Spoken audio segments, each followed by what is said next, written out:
টাঙ্গাইলের ঘাটাইলে বাংলাদেশ প্রাথমিক শিক্ষক সমিতি ঘাটাইল উপজেলা শাখার এডহক কমিটির সভাপতি সাধারণ সম্পাদকের দুর্নীতি, অর্থ আত্মসাৎ ও স্বৈরাচারী আচরণের প্রতিবাদে সংবাদ সম্মেলন করেন এই সমিতির একাংশের শিক্ষক নেতৃবৃন্দ।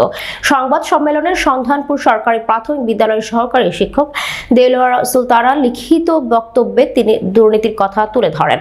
সম্মেলনে সাংবাদিকদের এক প্রশ্নের জবাবে তিনি জানান, এই কমিটির শাসনামলে প্রায় 10 লাখ টাকার দুর্নীতি হয়েছে।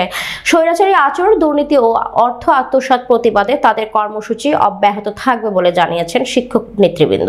এই সময় উপস্থিত ছিলেন উপজেলার প্রাথমিক বিদ্যালয়ের প্রধান শিক্ষক, সহকারী শিক্ষক নেতৃবৃন্দ সহ প্রিন্ট ও ইলেকট্রনিক মিডিয়ার সাংবাদিকবৃন্দ। অত্যন্ত ভারাক্রান্ত হৃদয়ে অত্র সমিতির সভাপতি জনাব আব্দুর রহমান ও সাধারণ সম্পাদক জনাব মোহাম্মদ মুস্তাফিজুর রহমানের স্বৈরাচারী আচরণে অতিষ্ঠ হয়ে আপনাদের সামনে কিছু দুর্নীতি ও সমস্যা তুলে ধরছি। সাধারণ শিক্ষকের মতামত বা কাউন্সিল অধিবেশন না ডেকে বর্তমান কার্যকরী কমিটি গঠন করা হয়েছে। সমিতির ব্যাংক হিসাব 3 জনের যৌথ স্বাক্ষরে পরিচালনার সিদ্ধান্ত থাকলেও তাদের 2 জনের স্বাক্ষরে পরিচালিত হচ্ছে। লেকচার প্রকাশনীর ডোনেশনকৃত 6,40,000 টাকার কোনো টাকাই ব্যাংকে জমা করেননি।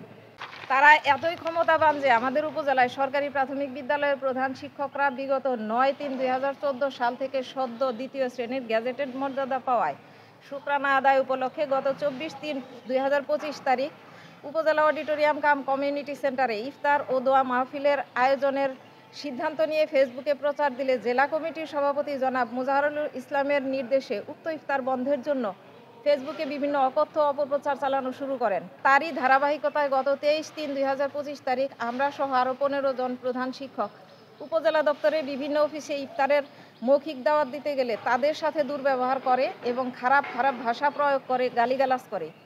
এক পর্যায়ে প্রধান শিক্ষকরা নিজেদের ব্যক্তিত্ব ও সম্মান রক্ষার্থে এবং সহিংসতা এড়ানোর জন্য উপজেলা চত্বর ত্যাগ করলে উক্ত চত্বরে আগামীকাল ইফতার মাহফিল বন্ধের জন্য এই জায়গায় পাশাপাশি এমরান নাজমুল কমিটির হিসাবের দাবিতে এক শিক্ষক সমাবেশ ডেকে এক প্রতিবাদমূলক বক্তব্য দেন।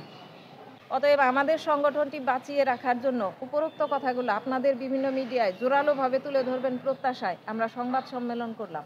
ধন্যবাদ সবাইকে।